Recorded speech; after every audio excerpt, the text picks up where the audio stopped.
নিজের বার্থডেটাকে স্পেশাল করে তুলতে কে না চায় বলেন তো? সো প্রত্যেকেরই বার্থডে নিয়ে অনেক রকমের প্ল্যানিং থাকে, অনেক অ্যারেঞ্জমেন্ট করা হয়। সো আমার বার্থডে নিয়ে আমি ডিফারেন্ট কিছু একটা প্ল্যান করেছি, যেটা কিনা আপনারা দেখতেই পাবেন কিছুক্ষণ পরে।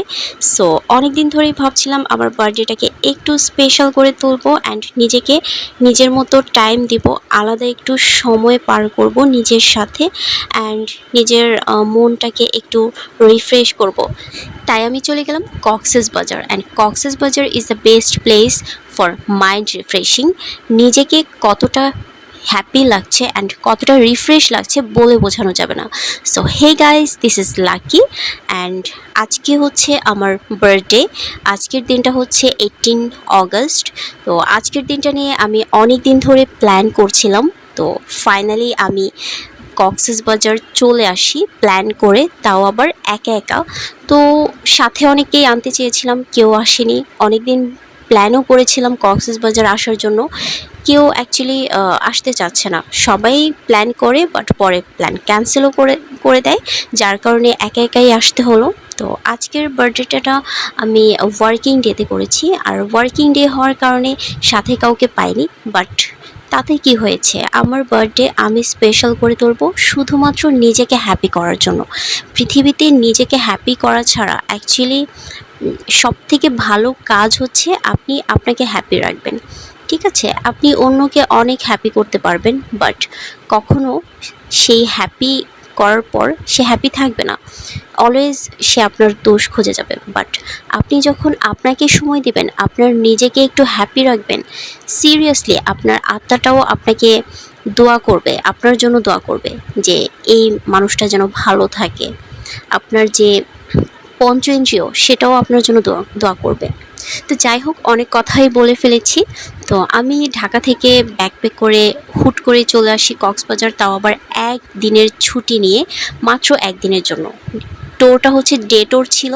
তো ডে টোরে আমি স্লিপারে করে চলে আসি অ্যান্ড যাবো স্লিপারে করে। অনেক ইচ্ছে ছিল ট্রেনে আসার, বাট ট্রেনের টিকিট না পাওয়ার কারণে বাসে আসতে হলো। তো এসেই আমি হচ্ছে ফ্রেশ ট্রেশ হয়ে জাস্ট নিজেকে একটু রেডি শেডি করে চলে আসি বিচে। বিচের পার এসে দেখি অনেক লোকজন, যদিও আজকে ওয়ার্কিং ডেতে মূলত লোকজন থাকে না, বাট তাও দেখলাম প্রচুর লোকজন। সত্যি এই দিনটাতেও যে এত লোক পাবো আমি জাস্ট ভাবতেও পারিনি। তার মধ্যে আবার মেঘলা আকাশ ছিল, মানে চারদিকে তো দেখতেই পাচ্ছেন 2 দিন পরপরই বৃষ্টি হচ্ছে। তো আমি এসেই হচ্ছে বিচে হাঁটাহাঁটি করছি, সাথে অনেক এক ঝাঁক পাখি দেখতে পেলাম। তো এক ঝাঁক পাখির পিছে পিছে ঘুরতে ঘুরতে আমি দেখলাম যে আকাশটাও না অনেক সুন্দর। সত্যি মানে দৌড়াতে দৌড়াতে আমি পাখির পিছে অনেক ক্লান্ত, সাথে আকাশটাও অনেক সুন্দর ছিল। মানে একা একা বিষয়টা খুব ভালো করে এনজয় করছিলাম। যদিও খারাপ লাগছিল, যদি সাথে কেউ থাকতো, কয়েকজন ফ্রেন্ডস থাকতো, অনেক ভালো লাগতো, বাট কিছুই করার ছিল না। এইদিকে হচ্ছে আমি একটা ঘোড়া পেয়ে যাই, ঘোড়াটা অনেক কিউট ছিল। ঘোড়াতে একটা বাচ্চা ছেলে ছিল, সে বললো যে আপু ছবি তুলবেন। পরে ও আমাকে কিছু ছবি তুলে দিল, সাথে আমি বললাম একটু ভিডিও শ্যুট নিয়ে দাও। তো ছেলেটা অনেক কিউট ছিল, খুব ভালো ছিল।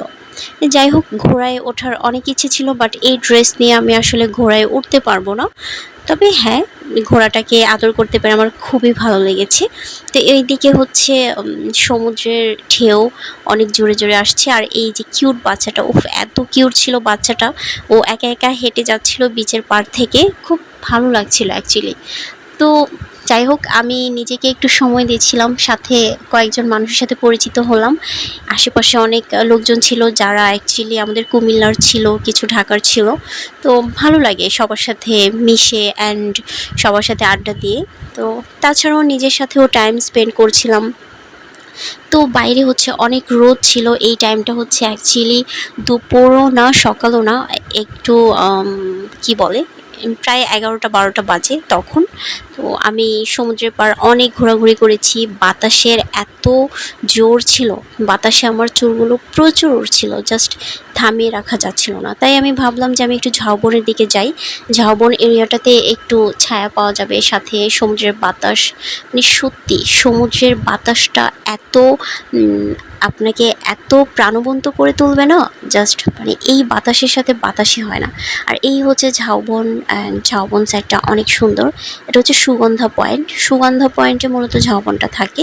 মানে প্রথম ডলফিন মোড়ে নেমেই হচ্ছে আপনি কলাতলি বিচ পাবেন, তারপর হচ্ছে আপনি পাবেন সুগন্ধা যেটা মাঝখানে অবস্থিত, তারপরে লাস্ট হচ্ছে আপনার লাবণী বিচ। এটা হচ্ছে একদম শেষ বিচ। যাই হোক, একই সাথে 3টা বিচ আপনি নিজের মতো করে যে বিচেই যান না কেন, সব বিচ প্রায় একই, বাট সুগন্ধা বিচে একটু ডিফারেন্ট, সেখানে ঝাউবন আছে। অ্যান্ড ঝাউবনটা দেখতে এত সুন্দর, এত সুন্দর। রোদের আলোটা যখন পাতার ফাঁক দিয়ে আসছিল, মানে জাস্ট কি বলবো, চিকচিক করছিল পাতাগুলো, সাথে সূর্যের কিরণ এসে পড়ছিল আমার মুখে।